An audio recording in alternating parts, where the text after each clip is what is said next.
Hey, Rolling Out. This is your host, Crystal Jordan, and I am here with a very special cover conversation.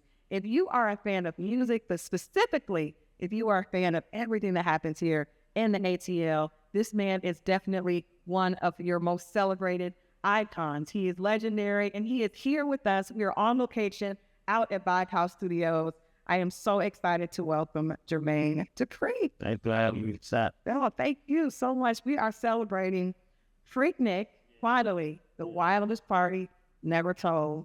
And I was telling you before, I really blame you and all the people that you have in this, Killer Mike and CeeLo, because of the traffic that we deal with in this city.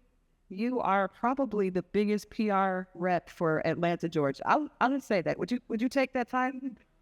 Oh, last time I that's why I named myself the mayor for that instead of being a PR rep. But yeah, I think I'm one of the people that was really like screaming, "Come here!" Yeah.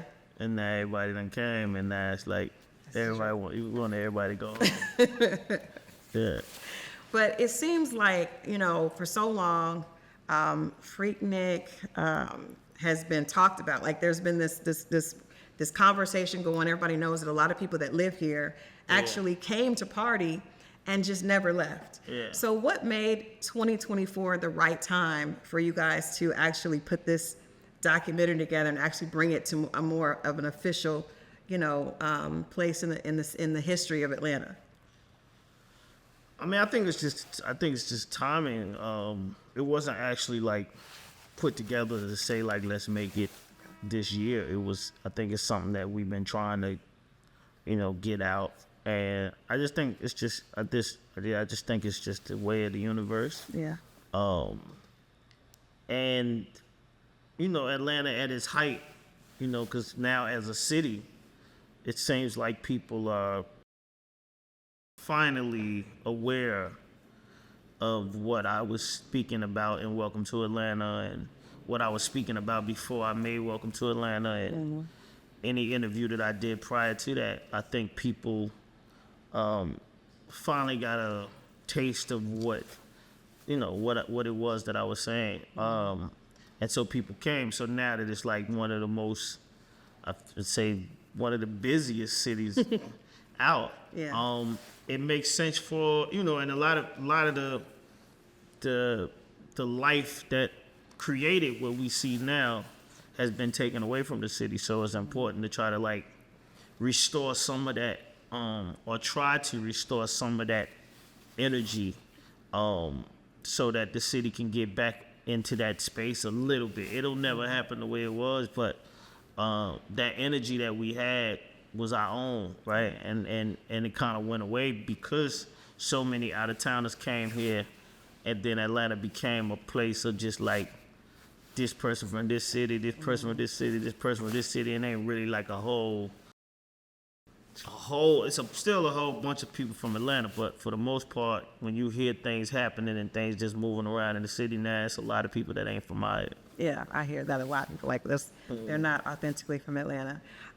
Let's talk about that time period, because when you watch this documentary, you see just the ingenuity of young people. Like Atlanta's always been a city that young African Americans or young people of color, they had a voice and they weren't afraid to speak up. There's the whole, the quote from Andre 3000, that's the South has something to say. Atlanta seems to always have been a place where young people, these are college students, felt empowered. Where do you think that comes from?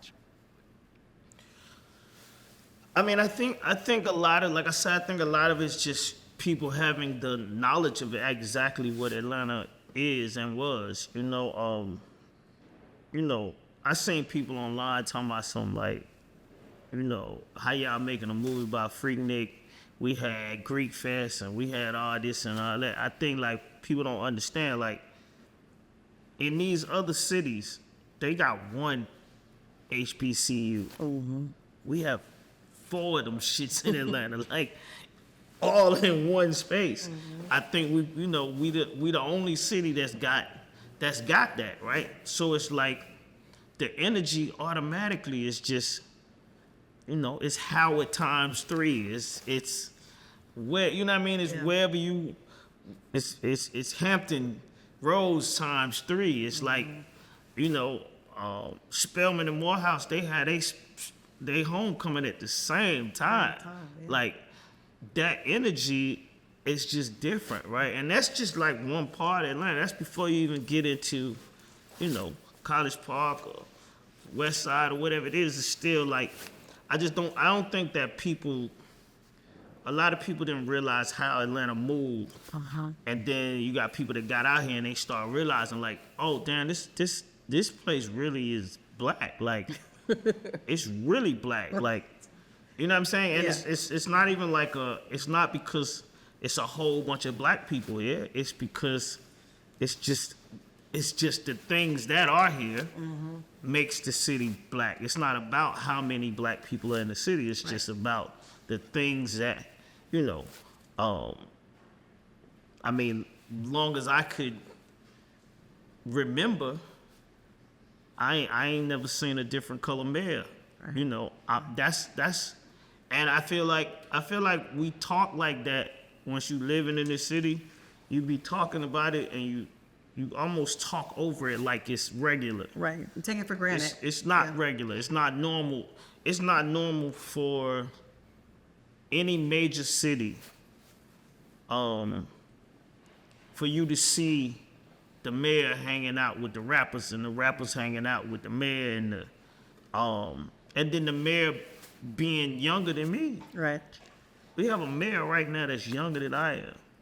Like, that don't even make sense to me, right? You know what I'm saying? And you know, when you look at, like, politics, and, like, I seen them talking about how Joe Biden was on TV last night, and one of his statements he made was that, you know, I might be old, but my thoughts are not old, right? He in a space that's, like, where you think politics is. Atlanta's in a space where the future of what politics supposed to be. Yeah. It's supposed to be ran by a younger mind space and a younger minded person and a lady named Keisha. And like, it's just a forward mindset. And I think sometimes, you know, through all the rap shit and all the hip hop and all of that, a lot of that stuff gets, you know, it gets overshadowed. And I felt like that's what was the good thing about this documentary, because this is our version of breaking, this is our version of Beat Street, this is our version of Wild Style, this the Atlanta, this is what you see, you know, what we brought to the culture. When Andre said the South got something to say, he talking about what you saying in Freaknik. He's talking about what you going, you know, the activity that was happening and what we was doing and how much and how cultural it is. You know, when that happened, I don't think people was even realizing like how cultural Atlanta is. Usually people was looking at it like, oh, it's just these country boys trying to rap. Y'all ain't, you know. They was telling me y'all ain't gonna be no rappers. The South can't make rap music. Rap come from New York. Da da da da. Cool, but it's still like, do you understand how culturally black we are? And it don't matter where you from, what's happening in this city will impact all black people. And I think that that's one thing that people never really took into accountability. They should have. Yeah. But even me living here, I never really paid no attention to it because I grew up around Maynard Jackson, and I never realized how much impact he had in even making this city look the way it looked. Cause like I said, once you when you growing up in here, you just growing up in it. You don't really, you know, you dealing with whatever the things that's happening in the city, but you don't really realize how important Atlanta is to black people. Right. No, I love that. And that's why he's the mayor. But I want to stay right there because I love the fact that in the executive producers for this is you, Uncle Luke, Yeah. and then 21 Savage, which is perfect to me because it's just like you said, it's like the original, but yet it's someone that's younger, that's a part of the culture, and is standing up for what you all created as a part of it with you. How did you all come together to kind of partner on this? Well, I mean, you know, Luke, besides So Death, the only other music I believe that you heard other records, but the loudest records Yes. and the loudest things that you heard during Freaknik was Luke Skywalker 2 Live Crew.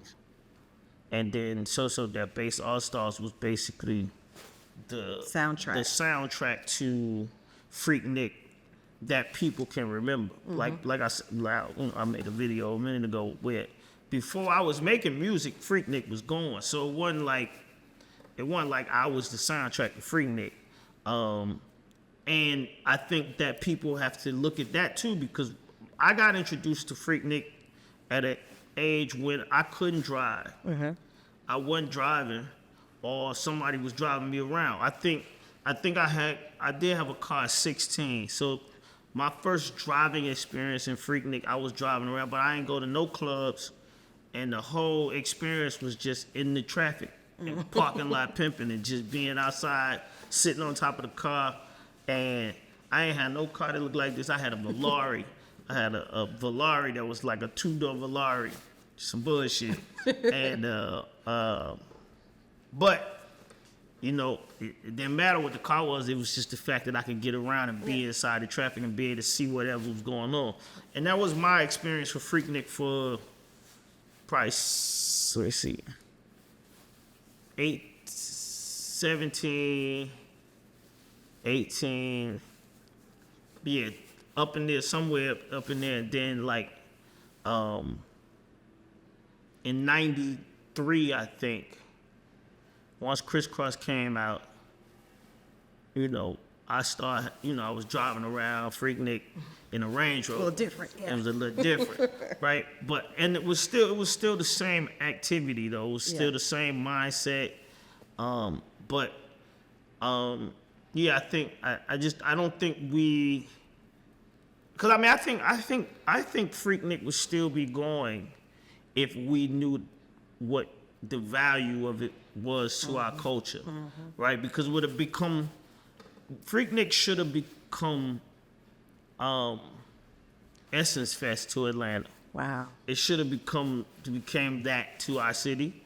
But I don't think none of us knew how much we was impacting culture, right? And then, like I said, the people that, you know, I don't want to give the whole thing away, but if you watch the documentary, you know, the name Freaknik didn't even come from people from Atlanta. So then you start seeing like that whole theme of like people moving here that's not from the city, actually creating something in the city that becomes this big thing, but they ain't even really from out here. Yeah. You know what I mean? Like, it's a lot of things that I feel like I learned from doing this documentary, and I feel like everybody else will learn. And I think that that's the part that people, cause I seen people saying like 21 wasn't even 12 when Freaknik happened or whatever. But the part about it is that he's from here, so now his life is impacted by whatever happened in Freaknik. Like he throwing his birthday party, and I think he did a thing. He did a Freaknik thing. And all he was doing is basically seeing pictures of things and things that happened and try to bring that life back. So it's like I said, it's still, no matter what age you are, it's like Michael Jackson, Freaknik is to me. It's like, you know, it's little kids that weren't even born when Michael Jackson did Billie Jean, and you ask them who Michael Jackson is, they know who it is. That's how Freaknik is to me. It's like, if you live in Atlanta, you gotta know you done heard something about Freaknik, you done asked, so it don't matter what age you are. Yeah, I love that. And I learned so much about the documentary because we all know about the parties. We're gonna talk a little bit about that when we come back. What part? We're gonna talk a little bit when we come back. Yeah, all right. We're gonna get into some other stuff when we come back. You guys stay right there. We're gonna come back with part 2 of our cover conversation with Mr. Jermaine Dupri, talking, of course, about Freaknik, the wildest party never told. We'll be right back. Every generation has a moment where they come just to have some fun. Atlanta is the mecca for black people in America. It has multiple historically black colleges. In the 80s, we said, let's plan a picnic during spring break. let's call it Freaknik. Freaknik was the greatest black gathering in America. It was like an entry point into the black cultural experience. To be able to be in the middle of the street, dancing, laughing, playing your music, it's a moment. The interstate, the highway, was a street party. There wasn't even a word called twerking. It was just called booty shaking. They weren't no social media, barely had internet. During Freaknik, stars start coming in. You would see Tupac, Goody Mob, Outkast, Usher Raymond. And I'm having a ball out here. I don't know what heaven looks like, but this seems like a version of it. You was lit, okay. The legacy of Freaknik is black joy, black self-determination, Black love, black excellence, black enterprise. but the legacy of Freaknik is also the ugly side. It started to get a lot more out of control. People were coming by the masses. What the hell just happened? If you tried to bring back Freaknik, it wouldn't be what it was. The streets, the people, the debauchery. Things that I saw, insane.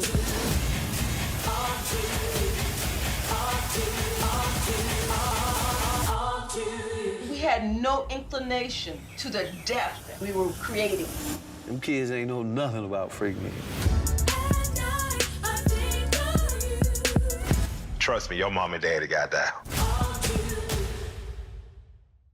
All right, we are back. This is Rolling Out. And of course, I'm your host, Crystal Jordan. We are back talking about Hulu's new documentary, Freaknik, The Wildest Party Never Told. And I think I have the best person here to speak about Freaknik and what's going on in the city, what's going on in music, period. Jermaine Dupri is hanging out with us today. Yeah. Thank you so much for being here today. Yeah, man.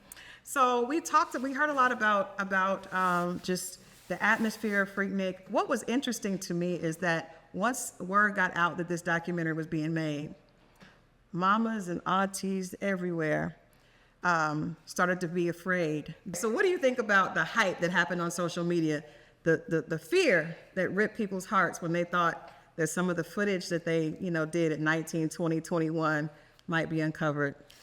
I think, like I said, I feel like these people that's doing that, first of all, they telling on themselves, but at the same time, they are the ones that still don't understand what the cultural impact Freaknik has and had on our culture. And I for me, being an executive producer, I feel like it's kind of disrespectful because I don't have no track record for doing shit that's going to just make things look crazy. And I wouldn't watch a whole documentary of women just shaking their ass like that don't mean nothing to me. And I'm from Atlanta. We do that. Where they do that That's very every well. week. You know what I mean? So shaking your ass and doing all that, that's not too exciting to me. It's more or less about like I said, it's a story. It's an actual story behind Freaknik, how it was created. The funny part is I want to say, I don't want to take this from, I want to say it's a woman who actually said the name, and I mean, that's what she says in the documentary, but I don't know if she was the one that actually said it, but still, it feels like it was, the word Freaknik came from a woman. So to see all of these ladies on, Twitter and all these social media talking about they scared that this is gone, set black people back and all of this other stuff. I think they're being, like I said, they're being disrespectful to the cultural aspect of this and not allowing Atlanta's story to be told. Because this is not just a party documentary. It's a story of Atlanta. Absolutely. I think most of those women were probably just like you said, telling on themselves. Yeah, they telling on themselves, and they, like I said, they also don't they don't understand the cultural impact. Just like I said, it's when you, and it's so many things. Like I think that we call Miami bass music, we call it the Miami bass sound, right? When I was interviewing Luke for this documentary, I was asking him about the Miami bass sound, and he was telling me that when they created that music, Miami didn't support him the way Atlanta did, and that in itself is a a very, very important question that I've always had. Like, why the hell is Luke always in Atlanta? And then why did Luke say Bankhead on Scarred, right? Like, why was he saying shit about our city as opposed to talking about Miami, right? Because he wasn't from here. And, you know, like I said, you find in this conversation that Atlanta was the city that supported that sound. And then that bass sound actually belongs to Atlanta and Miami, if that's the case, right? So it's just a bunch of, to me, it's just very educational documentary. No, it absolutely is. It absolutely is. And I mean, it definitely it's kind of like there's music that happened here, there's creativity, you know, now there's television and film, and all of it kind of was birthed, you know, during that time period. Yeah. I want to take a little bit of a pivot because you are a part of so many. You've touched so many things that are a part of our musical history. The first one, of course, right now we just finished Black History Month, and you had an amazing moment with Usher, one of your proteges, at the Super Bowl. What was that moment like? When we saw you, we knew you were going to be there. First of all, we knew that you had to be a part of that. You, Little John, and obviously Ludacris. But what was that moment like from your vantage point? Well, to start with Usher at a point when I started with him, and to just know that he wanted, you know, that respect, and to see it not actually happen, and then to see it actually happen for him was probably the most exciting.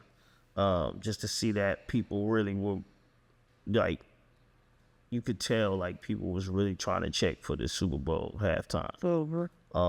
It was an amazing game, but at the same time, you know, majority of people was calling it the Usher Bowl. That, you know, a Usher concert that had a football game. Right. So I like the fact that he got his flowers.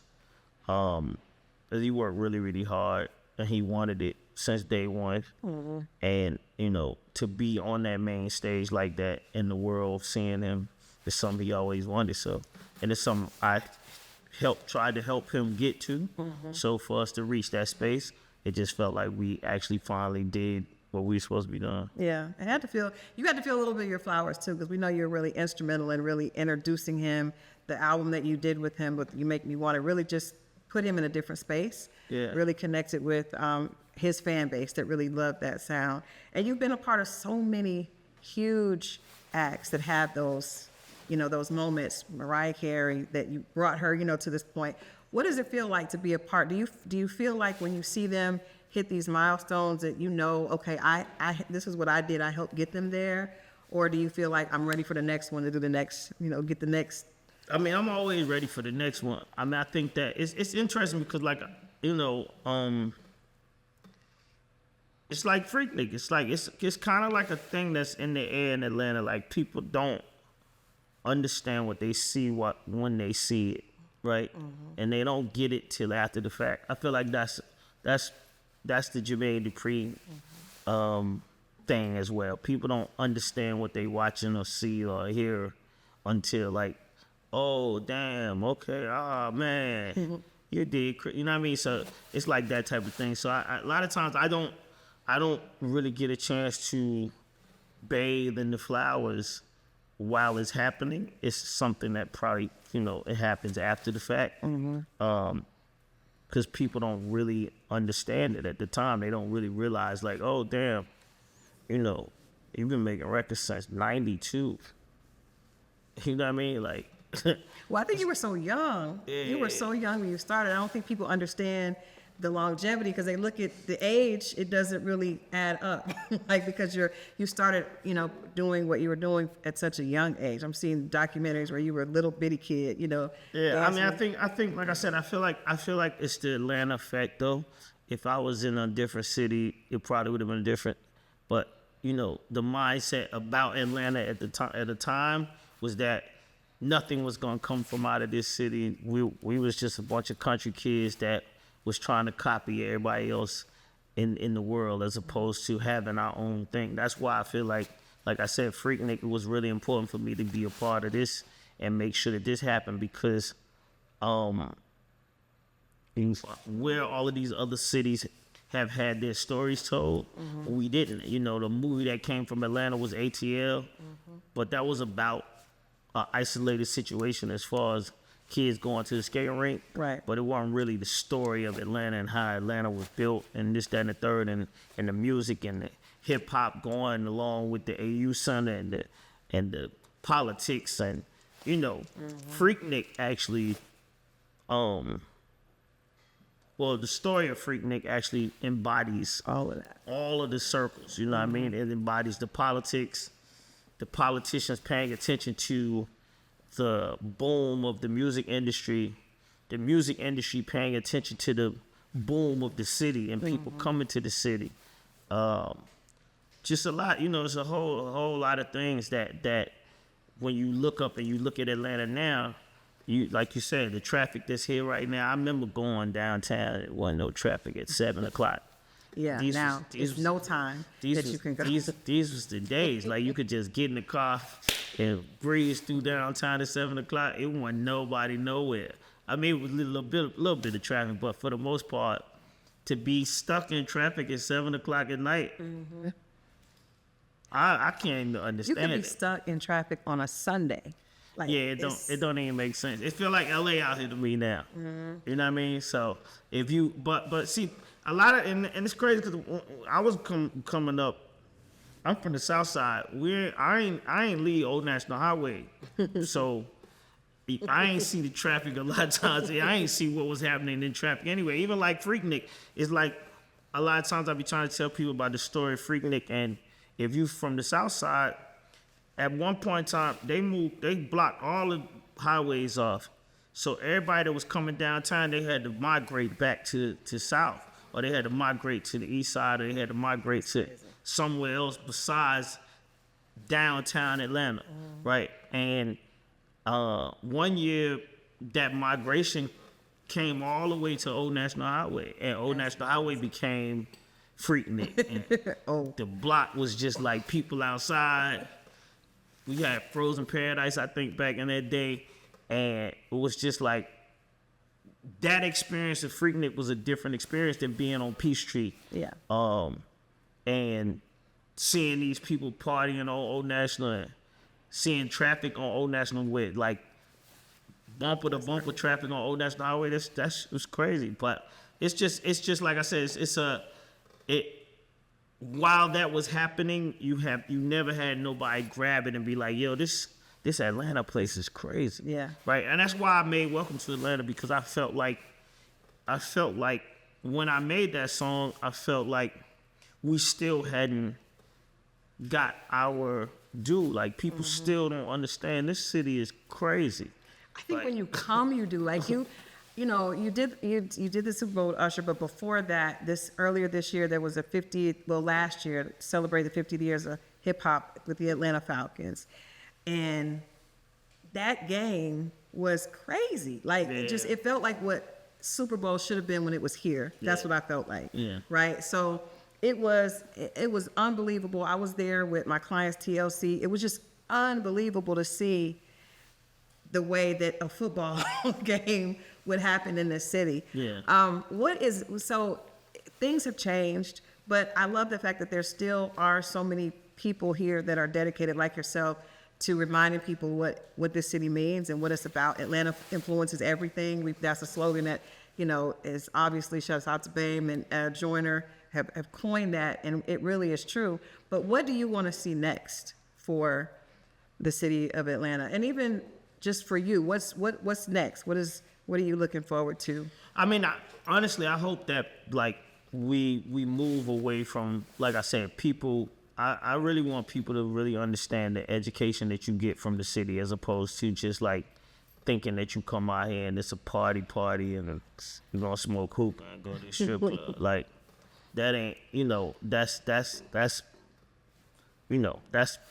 ain't what, you know what I mean? That's just a little piece of whatever's going on. But like, just the education of you coming here and just like I said, the forward thinking of politics, the understanding of how special, like I want every black person to start realizing how special Atlanta is, and how many things that happen in this city will not happen somewhere else. Yeah. Right? I've never seen the mayor of LA having a conversation with Snoop Dogg. I've never seen the mayor of New York having a sit down with 50 Cent until recently, and they got a black mayor. But you know, and it's almost like they have to move into the space of Atlanta in order for these things to happen. Besides that happening, you don't ever see this you don't see this, right? And it's like we made, and it's not because people try to like make it seem like it's no rules in the city of Atlanta, but it's not because it's no rules. It's just the fact that it's just the way the land was, you know, the city was built like that. Mayor Jackson built the city in that way. He told people that, you know, he wasn't gonna build that airport if it wasn't like 70% black people working at the airport. So when you walk through the airport and you see all these black people working, that's not coincidental because they giving out jobs. Right. That's because a black mayor decided to create this. And I feel like that when you talk about black history and all this other stuff, Atlanta's one of these places where you gotta grab these things and really teach this to people and let them understand what's actually going on. That's why I say like this documentary is really one of the most important pieces of culture to happen to this hip hop mindset of people. Yeah. I guess I gotta ask you one last question, because what you're saying is like, I'm thinking about all the things that I've seen. There's a camaraderie and it's like people say that black people don't work together, but when you come here, you see that that's not true, right? Because you'll see the mayor hanging out with you and, athlete, and everybody is, and other politicians. You see other politicians come here. I've seen Hillary Clinton dancing with Morehouse's band like that, because they have to do that and they understand the influence of the city. What do you want black people to know about their power? Because we see that other people see this happening in Atlanta and they want to tap into it. They want to use it. They want it to, influence what they have. What do you want people to know about that sauce that is powerful and that is influential? How do we need to be using it to leveraging it for ourselves? I mean, you just, no matter where you are, you should understand that how powerful the black dollar is, how powerful the black style is, how powerful all of this is, and like, and how influential it is. I think that's the most, that's one of the biggest pieces of it. It's very influential. Like, people pay attention to what is happening in the culture and driving the culture, especially in this city. Driving the culture is very much driven by the black community, and I mean, you are all the way down to like Gucci and Louis Vuitton and all that. Like, we have this, I think, the second most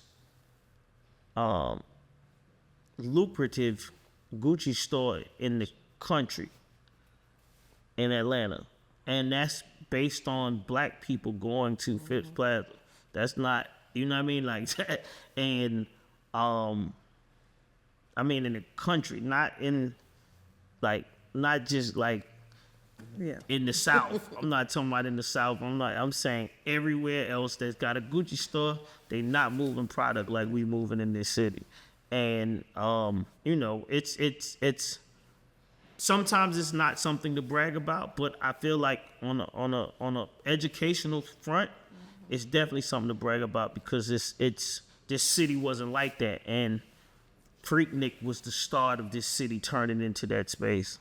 Well, let people know where they can see Hulu. Hulu. Hulu. It's March 21st. Hulu. It is what it is. Freaknik. And if God willing, I can't say that Freaknik will ever come back, because one, the people, the founders of Freaknik, they are older. They probably don't want to have nothing to do with that shit no more. And, you know, you can't, I didn't create Freaknik, and nobody else that's, you know, under me or older than me created this. It's a group of people, you know, the DC Metro Club that actually created Freaknik. And I feel like we can't have it if the creators are not involved. So I don't see them being excited about ever doing it again. But if, you know, God willing, if something could happen, it could come back where people will have a peaceful time and be in the park and just having a good time and, you know, rejoicing and listening to music and whatever you got to do. It was a beautiful time in life. Well, what a time to be alive. Well, we just want to say thank you so much again for hanging out with us and for being a part of this. We are excited about being able to give you some of your flowers because you definitely have been probably one of the biggest and most influential voices in the brand of the city. And what you have done, there's still so much that I think people need to understand about your contributions. And so we can give a little piece of that. That makes us happy. Being a Black-owned magazine is important for us to be able to honor our legends that are still among us. So we are excited and honored to be able to honor Mr. Jermaine Dupri. Yeah. And of course, make sure that you check out Freaknik, The Wildest Party Never Told, March 21st on Hulu. Yeah. This has been your host, Crystal Jordan. Being told now, son. Stay tuned for more from this cover shoot and much more on rollingout.com.